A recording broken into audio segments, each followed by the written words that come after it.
Hello friends, अस्सलाम वालेकुम and welcome to reality TV. दोस्तों, किसी भी इंसान की शक्ल देखकर पता नहीं लगाया जा सकता कि ये शख्स कोई शरीफ आदमी है या फिर कोई आदी मुजरिम है। इस वीडियो में मैं आपको ऐसे ही मासूम दिखने वाले चालाक और खतरनाक लोगों से मिलवाऊंगा। इसी टॉपिक पर मैं एक वीडियो पहले भी बना चुका हूं और ये उसी का सेकंड पार्ट है। मिलिए मामूरो समुरागोची से। दोस्तों, ये आदमी जापान से है और 18 साल तक पूरे जापान को बेवकूफ बनाता रहा। मामूरो एक इंतहाई मशहूर म्यूजिक कंपोजर है। इसका म्यूजिक करियर 18 साल पहले शुरू हुआ, लेकिन इसके मुतालिक एक बात हैरत अंगेज थी और वो ये कि ये बहरा था, यानी ये सुन नहीं सकता था। जब इसने म्यूजिक बनाना शुरू किया तो पूरा जापान इसका फैन बन गया। इस आदमी पर डॉक्यूमेंट्रीज बनाई जाती थीं, इसके इंटरव्यूज लिए जाते थे जिनमें ये साइन लैंग्वेज में बात करता था क्योंकि ये सुन नहीं सकता था। 18 साल तक इसने कई मशहूर एल्बम्स और गाने बनाए, लेकिन 2014 में एक ऐसी खबर सामने आई जिसने पूरे जापान को हिला कर रख दिया। एक मैगजीन का रिपोर्टर जब इससे इंटरव्यू लेने इसके घर गया तो इसने एक अजीब सी बात नोटिस की, और वो ये कि जब मामूरो के फ्लैट की बेल बजी तो ये आदमी बेल की आवाज सुनकर अचानक से उठ गया। रिपोर्टर को इस बात पर शदीद हैरत हुई और बस फिर मामूरो के खिलाफ एक इन्वेस्टिगेशन शुरू हो गई। दोस्तों, 2014 में पूरे जापान को शॉक लगा जब पता चला कि मामूरो दरअसल बहरा नहीं है। पिछले 18 साल तक ये लोगों की हमदर्दियां लेने के लिए झूठ बोलता रहा, लेकिन इससे भी ज्यादा शॉकिंग बात यह थी कि इसके कंपोज किए हुए गाने इसने खुद नहीं बनाए थे। पिछले 18 साल तक ये गाने ताकाशी निगाकी नामी एक आदमी इसके लिए बनाता रहा, यानी ये आदमी खुद एक म्यूजिक कंपोजर तक नहीं था। 18 साल तक ये लोगों को सिर्फ बेवकूफ बनाता रहा।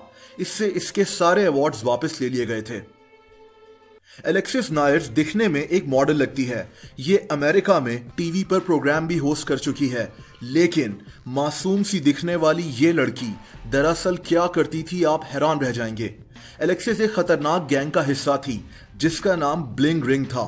ये गैंग चोरियां करता था, और कोई मामूली चोरियां नहीं, बल्कि ये लोग हॉलीवुड के मशहूर सेलिब्रिटीज के घर टारगेट करते थे। 7 लोगों के इस गैंग में एलेक्सिस नायर भी शामिल थी। 2008 से 2009 तक इन लोगों ने कई मशहूर सेलिब्रिटीज के घर का सफाया किया। इन्होंने सिर्फ एक साल में $3 मिलियन यानी 50 करोड़ रुपए की चोरियां की थीं। पुलिस इस गैंग के पीछे थी। इस गैंग ने पूरे अमेरिका में सनसनी फैलाई हुई थी।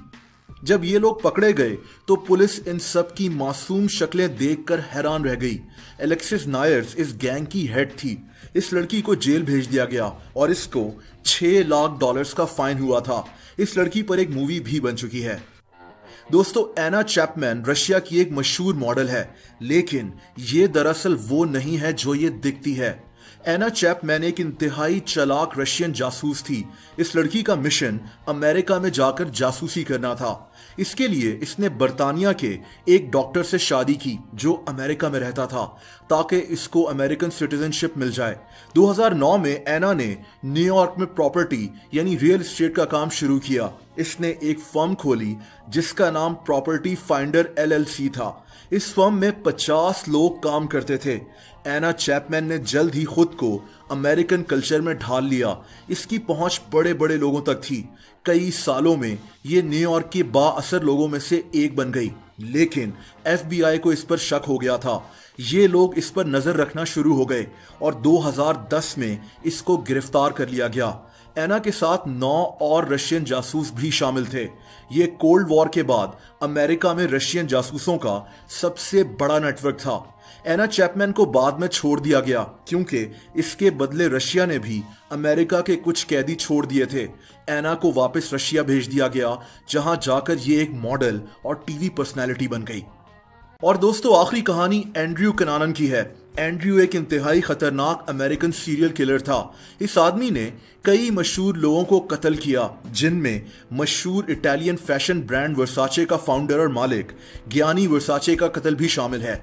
लेकिन एंड्रयू ने ये सारे कत्ल किए, ये बात हैरानकुन थी। इसकी वजह एंड्रयू का पास था। ये आदमी एक इंतहाई ज़हीन और पढ़ा लिखा आदमी था। सिर्फ 10 साल की उम्र में इसने कई इंसाइक्लोपीडिया ज़बानी याद किए हुए थे।